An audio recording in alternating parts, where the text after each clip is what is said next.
the problem with replacing the monarchy, everyone always thinks that it would be David Attenborough who'd become the king if you started electing it, but people should think it might be Tim Martin of Wetherspoons. Some breaking news. Andrew Mountbatten-Windsor has been arrested on suspicion of misconduct in public office. It's a huge story, of course, and also one that has political and constitutional implications. Unfortunately, the How to Win an Election team are here. We're already here. We haven't even had to draft them in specially, coming down the special How to Win an Election fireman's poll.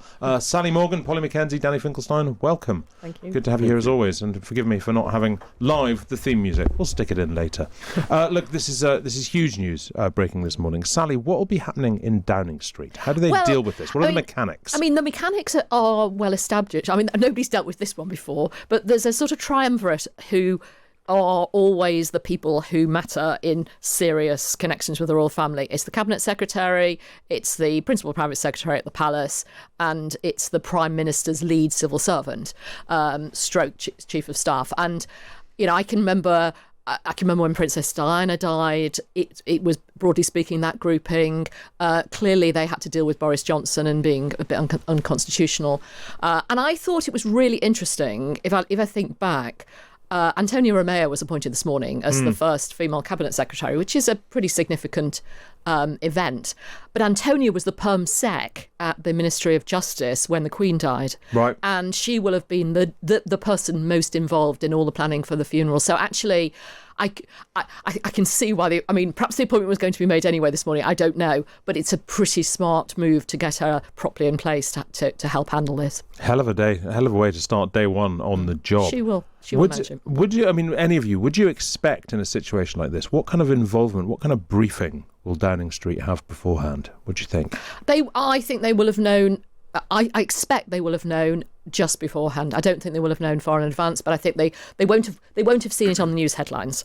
But they will have a very, very small number of people, like the principal private secretary and the prime minister, and nobody else. It's very, very tight. Because the only way of emerging with anything out of this total disaster for the royal family and for the way that the British state's structured, because it is a disaster if the brother of the king ends up being arrested by the police.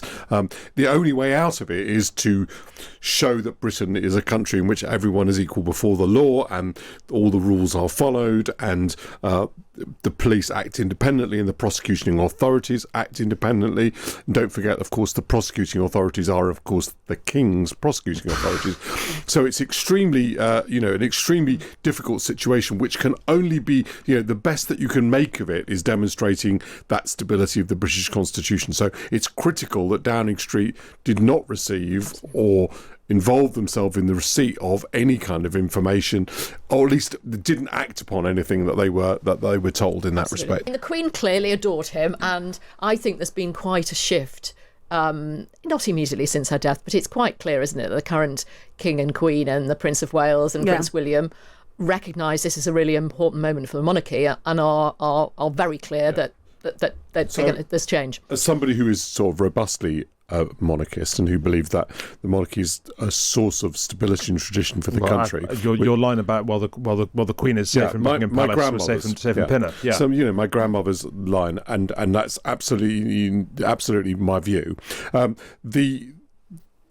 take some comfort from the fact that this sort of behaviour, which obviously what he's being accused of, or the arrest is to do with misconduct in a public office related to documentation, this is not this cannot simply be ignored, and therefore it does suggest the Constitution is capable of evolution, and it is capable of change towards openness while under a monarchy, which is what somebody who believes in a constitutional monarchy would argue. I would argue what's happening today is precisely enabled and is possible, and those people who are Republicans would sort of say this wasn't possible. So maybe clutching at straws a bit here, I would argue that this does show the strength of the system to some extent, even at this moment of real disaster, I think. I want to address the Republican question sort of directly in just a moment. Before we do, though, look, this is a sort of huge, exploding royal story. We have all, of course, lived through a bigger one.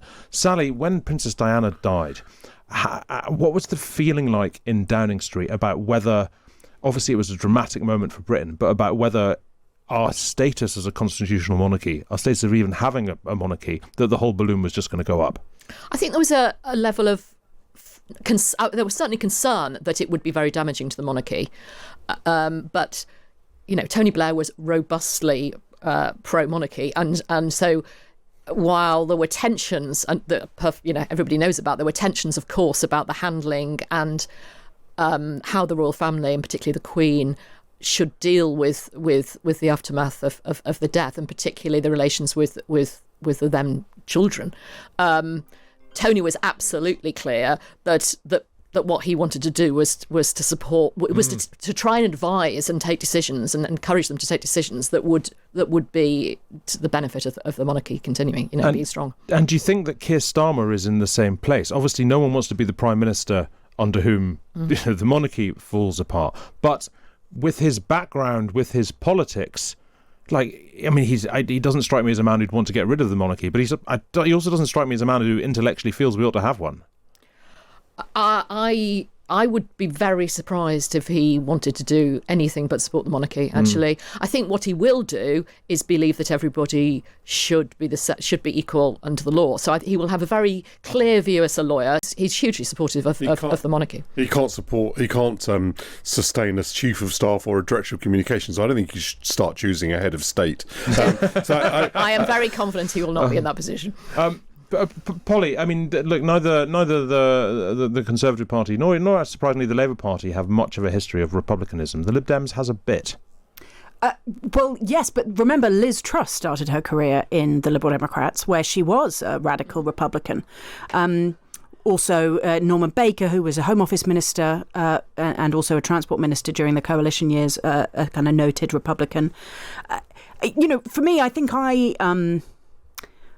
I sort of can't be bothered to get rid of the monarchy, but I sort of, it's a perfectly nice thing to do. But it's a lot of work for a Thursday. Exactly. Yeah.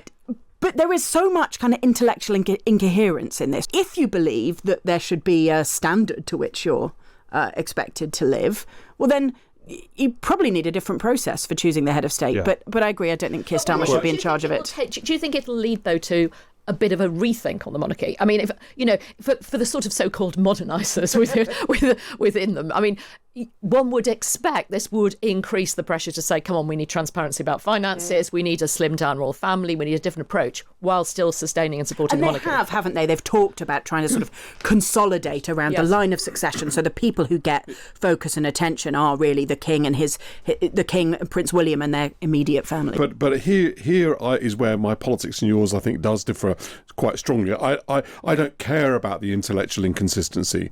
In fact, an intellectual consistency is not a fetish of Conservatives.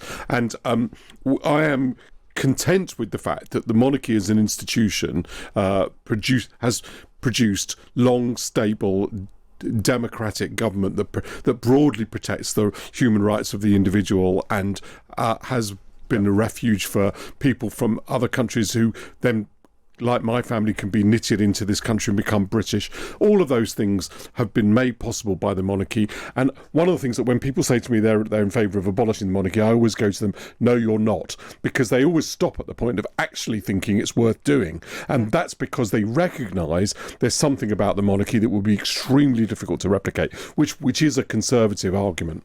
Team, probably the most senior British politician there's ever been who personally favoured abolishing the monarchy was Jeremy Corbyn. And I remember him being asked about that directly by Jeremy Paxman during it must have been the 2017 election. And Paxman said, do you believe in abolishing the monarchy? Why isn't this in your manifesto? And Corbyn said, frankly, with a twinkle in his eye, because we're not going to do it, because he understood the difficulties there. Zach Polanski, however, both believes in abolishing the monarchy, and I believe it is Green Party policy. Can you see this, Polly, becoming a major political battleground? I can't. I think that the public remains broadly supportive of the monarchy. And again, if Andrew is prosecuted and convicted, that in a way establishes a principle of equality before the law for the monarchy that might, in an odd sort of way, reinforce its adaptability to the modern age. And I can't imagine Zach Polanski taking it into a an election campaign as a priority of a thing that you would bother to do. To Danny's point is lots of people sort of fall at the, like, can you be bothered? And if what you think is that the entire economy needs reconstructing and you need to, whatever it is, abolish prison or why would you put abolishing anything constitutional always comes last. It's not very important. So then the only question is whether Zach Polanski's enemies or opponents might turn it into a sort of stick to beat him with. And again, I think that will just simply depend on the kind of political tactics. And again, whether in marginal constituencies it feels like it's worth it, and that's something that kind of psephologists would have to answer. But I mean, Corbyn fought shy of it because he thought it would damage him. Polanski obviously doesn't think that. What do you think, Danny? I think that Zach Polanski thinks a lot of things because he hasn't had to bring them together in any kind of electoral appeal, and at the moment he's thinking of 10 to 15%, and that does appeal to them. So from a ruthless electoral point of view, I understand exactly what his position is, but it's not, I think, any. The problem with replacing the monarchy, everyone always thinks that it would be David Attenborough who'd become the king if you started electing it, but people should think it might be Tim Martin of Wetherspoons, right?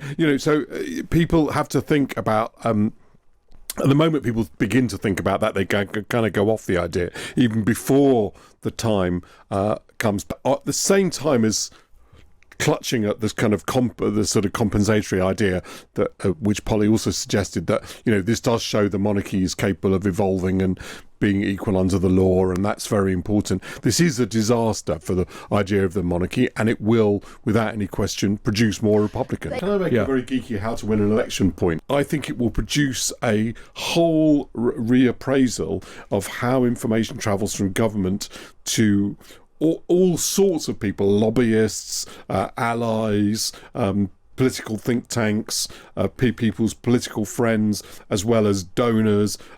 This will be quite consequential in a completely other way to this issue of the monarchy.